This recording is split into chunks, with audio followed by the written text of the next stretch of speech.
And this is very important to understand. These are called Howard's principles of self-worth. Because here what happens is, as a toddler self, we have been humiliated, we have been criticized, we have been shamed, and we have taken it for granted. We have thought like that's what my papa is right, my father is right, saying that I am a stupid. My mother is right that I'm like this. So my mother says I cannot speak, so I cannot speak. You understand? My mother or my father says something, we take them as gods. So then when they say them something, we believe them. And even if you know something about yourself, you keep it aside. And this results into low self-esteem. This will result into all inferiority complex and superiority complex, all the complexes. So there will be a lot of this juggling we do around. And we have to learn to appreciate ourselves, we have to learn to accept ourselves, and we have to release this shame. We have to release this guilt. We have to release this self-doubt. And again become that being who we are. So these are some principles of self-worth. Most of the times, if you see in the world today, how is self-worth defined? Based on the degrees, based on the money you have, based on the job, based on the designation, right? Based on the accomplishments. Based on the accomplishments, and based on beauty, based on fitness. This is how we judge people, right? So he's good or he's bad, this is how we judge. And we give them the titles. So, but it's not like that. The self-worth is, all beings have internal, infinite, eternal and unconditional worth as a person. Every human being is worthy. Irrespective of their caste, irrespective of their how they look, irrespective of how much they earn, irrespective of their color, irrespective of their body shape, irrespective of their degrees, everywhere they have worth. Everyone have worth, the same worth. They have eternal worth as a human being, as a person. All have equal worth as people. Worth is not comparative or competitive. There is nothing like, you are more worthy than me. Everyone are equal. Everyone has the same worth. Externals neither add nor diminish worth, like looks, job, education, money, etc. This doesn't add to our worth or reduce our worth. This is what in our scriptures it was said. Purnamada Purnamidam Sishyate. So the meaning here is like, to a zero, if you add zero, it's zero. If you minus zero, it's zero. So same way to our soul, to our soul, which is infinite soul, which is that Purna, which is that completeness, even if something is coming out of it, if something, a soul is coming out of, we are coming out of that soul, are we incomplete? No. From zero we have come, so we are what? Zero. Whether that completeness had got reduced by taking birth as a soul? No. Let's again we get into that completeness, or again we get into that. Did we increase our completeness? No. So that is what this sloka is telling. Like, you are already complete. You are already worthy. Just you need to recognize it. You have forgotten it. So that's what it is. Worth is stable and never in jeopardy, even if someone rejects you. Someone says, I will not marry you. I will not be friend with you. I will not, even not like that. You are like this, you are like that. They will reject us. They will tell us like, you are a bad human being. you are this, you are that, they will scold a lot of times. You know, even that happens, even if someone rejects us completely, still our worth is not gone, not reduced. So someone's acceptance and someone's rejection is not going to hinder your worth. At least if at all there is some problem with this understanding, what we do is, if someone rejects us, we also reject ourselves. We tell, you know, okay, my parents are not accepting me, or my lover is not accepting me, my girlfriend or my boyfriend is not accepting me, my spouse is not accepting me, so I am unworthy. I am unworthy of love. There is no use to live this life. I will kill myself. Even if they don't kill themselves directly, they will get into some kind of addiction, some kind of things which will lead to our self-destruction. So it's more important to recognize our own true worth. Making sense for everyone? Yeah. Worth doesn't have to be earned or proved. It already exists. Just recognize, accept and appreciate it. It's not like we study more, we earn more, we have few cars, we have more bungalows, we earn more money, we have a status symbol, right? Or do more volunteering work. I am a big volunteer now. So if I do that, I am worthy. If I handle all the projects in the company, if I do all these things, only I am worthy. Otherwise, I am unworthy. Right? If you, this is whatever you do and whatever you don't do doesn't add to your worth. It's not like you shouldn't do or you shouldn't go for it, but not out of this hunger, not out of this feeling of inferiority, not out of this feeling of lack. When you do something out of lack, again you will get back to that lack.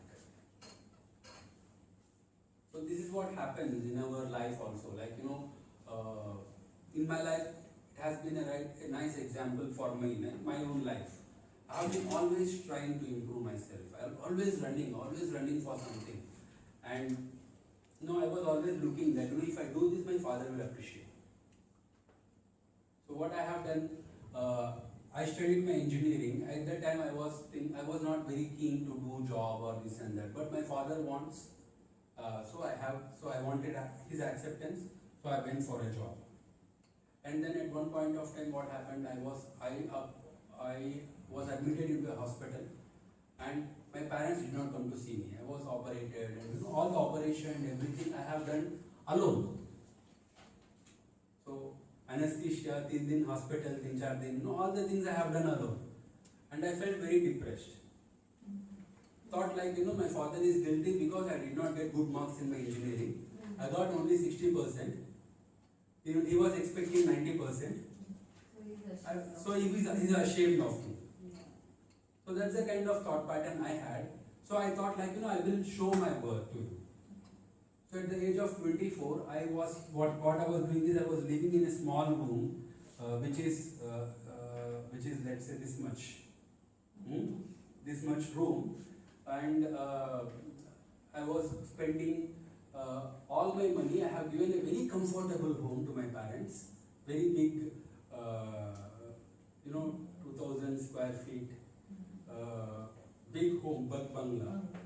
Then my parents are staying. I am paying the EMIs. I'm making me suffer to make them happy, and I expect them like, you know, now they will accept me. See, now I was expecting to hear the words like, you know, now my father will say, see, this guy had struggled to give me this, you know, he will appreciate me. No. So some other trauma also happened, that's a different issue.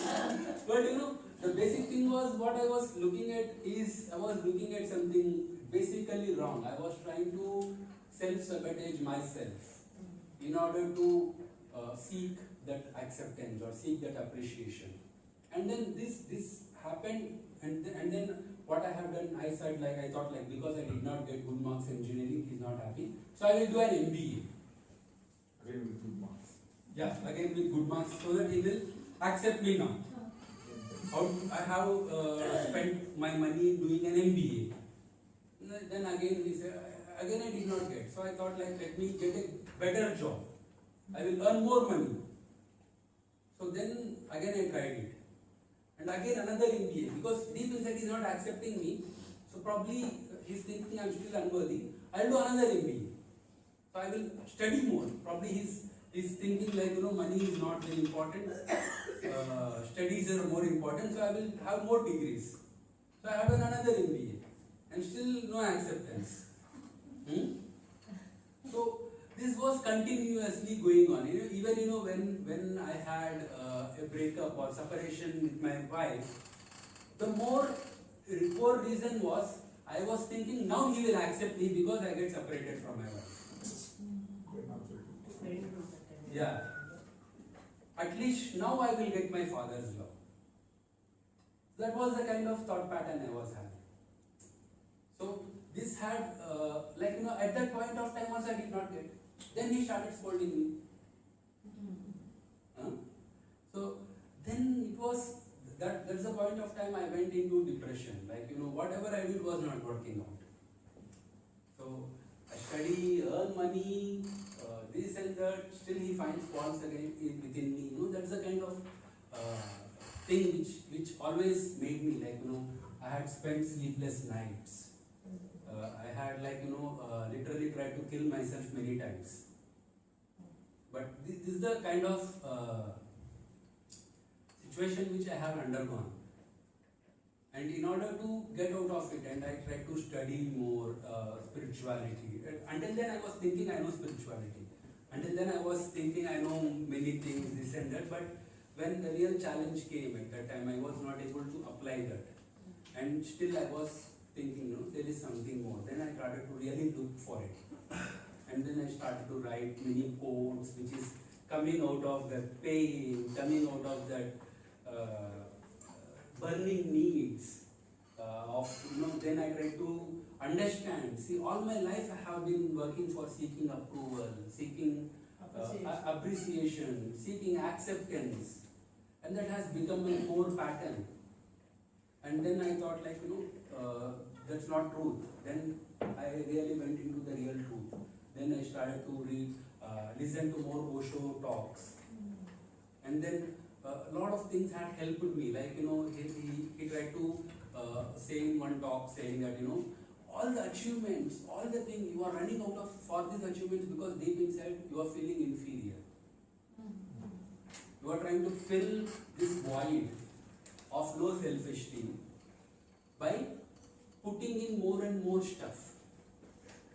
Like buying and showcasing that I have achieved, I am this, I am that, I have this designation, I am trustee, I am an MD, I am this, I am that. That's the kind of thing I was trying to fill. And it is like, and then I try to buy more stuff, I try to buy, sometimes I do a lot of over shopping. And then I do something like, something no one had done, I need acceptance, right? I taken all my employees to Bhutan for a holiday. I wanted acceptance. Huh?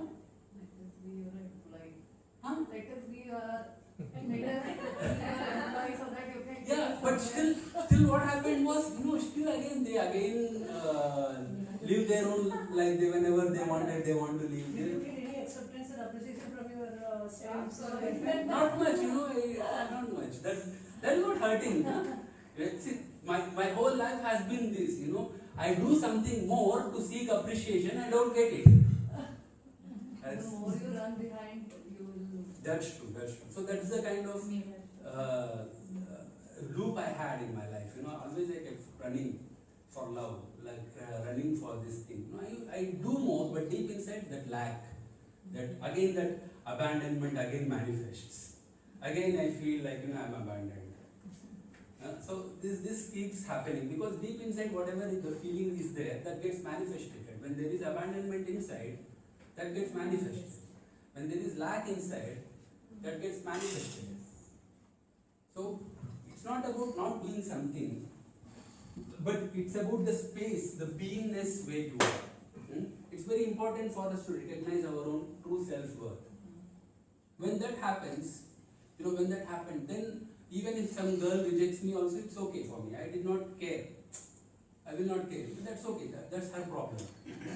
So that's the kind of thought pattern. Otherwise, then I would have thought, मेरे को ये लड़की भी नहीं देखता. That's the kind of thing. I try to take up more burden on myself. Earlier I used to do that. When employees resign, I try to be more self-pity and I will try to do something else so that they should feel jealous for leaving me. This is the kind of thing I used to do, but slowly understanding spirituality and started to real spirituality, what is really soul, and started to read Upanishads, Bhagavad Gita, and again and again I started to read Bhagavad Gita, again and again started to read Upanishads, and beautiful knowledge, and it's more about who we are, this the soul, the Purna, the completeness who I am. And once I started recognizing it, once I started appreciating it, once I started doing that, slowly I started to heal. Now slowly I was working now I am not dependent on my father's appreciation. So slowly I was trying to get out of that entanglement which I had. I have been undergoing a lot of therapies, this and that. So this is how my journey had been, and this was one of the core things I wanted to teach, that shame.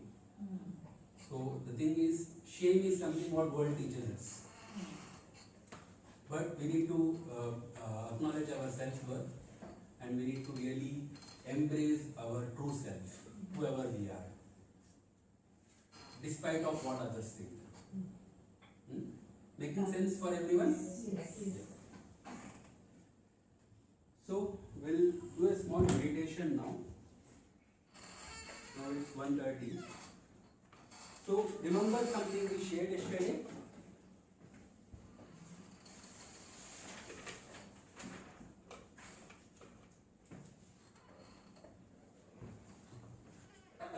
So we shared these things yesterday. Remember that? Yeah. See, most of the times we get stuck here because we cannot go here. Are we allowed to be angry? Not much. Not socially. Not socially, right? Not at home also. Not much. Not much. So the problem is we get stuck here most of the times. We cannot express anger. We cannot express anger. Everyone has someone or other who had made them suffer in their life. Huh? Yes, Everyone. yes, everyone. That there is not a single species in the world. Yeah. And everyone had felt some kind of anger towards them. Many times, right? हाँ अच्छा है जो गुस्सा actually that's what Dr. Newton was telling. People who show anger are good people. So what we'll try to do is we have some pillows. I think everyone cannot do it, but we have some pillows. And if at all whoever are suffering more, others will facilitate them. What we will do is we will give them space for them to be more angry. So probably you can sit or you can stand or you can shout, you can scream. You understand? So we'll try to get that anger out. Even if you are so nice person, even if you are not getting any angry, fake anger. Fake it. Act like how angry people can do, and slowly you will trigger whatever in the subconscious, and you will get it out. So most of the time we are very nice people. We have very nice smiling faces. Yeah. So let us try to be more true, and it's okay to get angry on mother. even if you are sitting beside her. So, yeah, can everyone speak bad words? Little bit. ಯಾವಾಗಲೂ ಗಾಳಿ Yeah. Ladies must sign up. Do you have any Yeah. doubt? So, you have to beat the pillow, you have to scold those bad words, you have to imagine that villain in your life. Where last accident हुआ था, मैंने उसको इतनी गालियाँ दी उसको actually कल Can you Okay, see, the whole point here is, just a second, the point here is not to be violent towards others. The whole point is being non-violent and still releasing the anger. Making sense? So we are trying to show our anger towards the pillow. We are trying to use our vocal cords to express that anger. And most of the times anger is stored in our mouth, in the throat, and in the hands, teeth. Understand? So that's where it gets stored. And this is what results into addictions for us. Like, smoking or chewing something, chewing pan. You want to chew always, you want to chew bubble gum. Most of the time this is because that unreleased anger will try to sabotage us inside. Is it okay with everyone? Yes. So try to forget what others think and someone can facilitate. So we have, let's do one thing. How many pillows we have? So someone can give bed sheets. And even what some people can do is they can take some papers and tear the papers.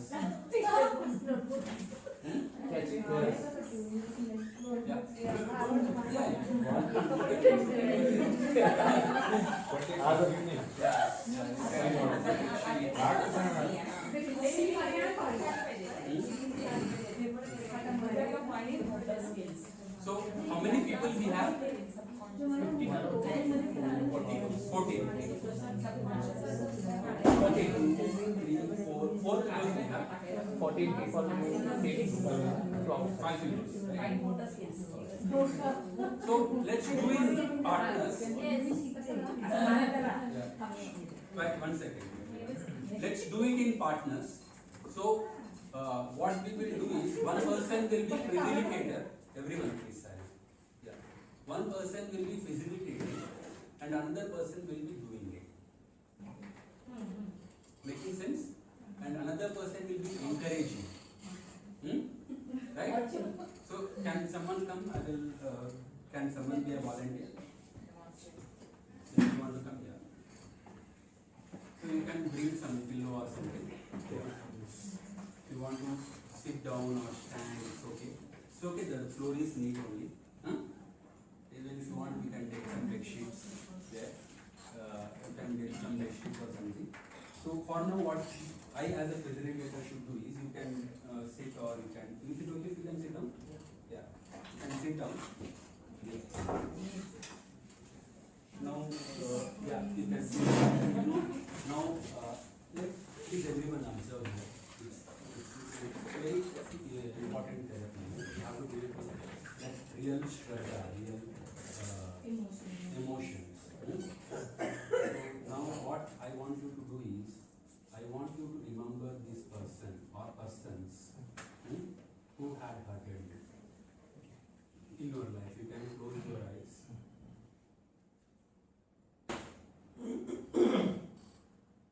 You try to remember these people, how they had exploited you, and how they had betrayed you, how they had intimidated you, how they had controlled you. Whoever it is, whether it is from family or outside family or your colleagues, whoever it is, I want you to remember this person in front of you. And remember all the pain this person had caused you. Allow this pain, allow this anger to surface.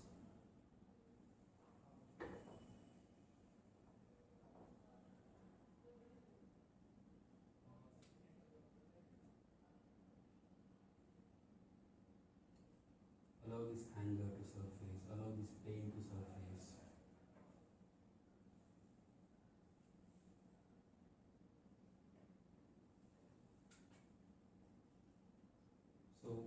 Now try to see in his face and imagine you are telling him how painful it was and protecting yourself. You want to really be angry. You want to really be standing up for yourself.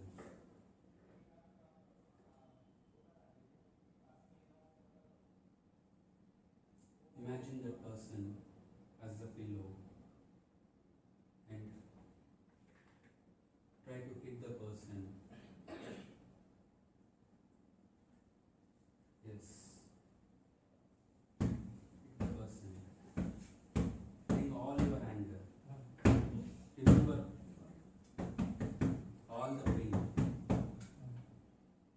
Remember all the pain. Remember all the hurt, all the frustration what you had experienced. Remember it. And bring all that pain in, bring all that anger in. Be. Scold him. How dare you do this to me? Scold in your mother tongue. You are not able to do it? तुला सोडणार नाही मी. Come. मी Very छोडेगा नहीं तुझे. Yes. Yes. बहुत पकड़ के मारेगा. Scold him. It's okay to scold, it's okay to cry, it's okay to beat.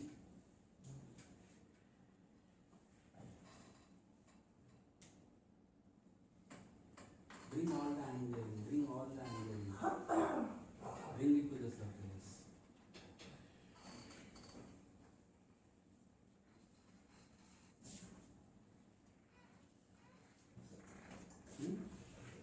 It's okay, but we need to be very intense and we need to be very real. It's not about what people say, but no, it's about our own healing. Is it okay? Yes. So can you choose the partners or should I choose for you?